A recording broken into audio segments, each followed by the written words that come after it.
This new feature 2023 tutorial video will teach you how to highlight the project delay and early completion task on the 4D model. It is important to highlight delayed tasks since one delayed task can already imply a risk to the project as a whole. Resources will be wasted and the project will not be completed on time. The first objective is to set the color highlight of early tasks to green and late tasks to red. The second is to compare the planned and actual schedule to highlight project delay and early completion tasks on the 4D model.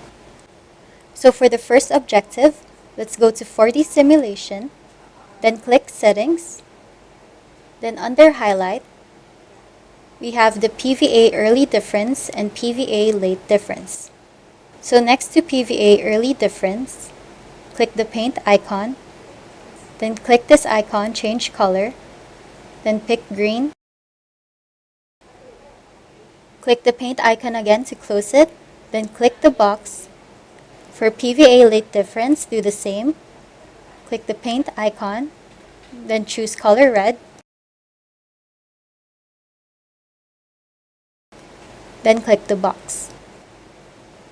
For the second objective, let's compare the planned and actual schedule. Scroll up, click PVA.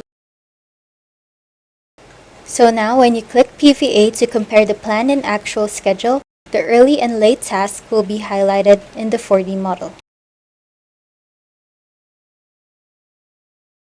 Thank you for watching the video.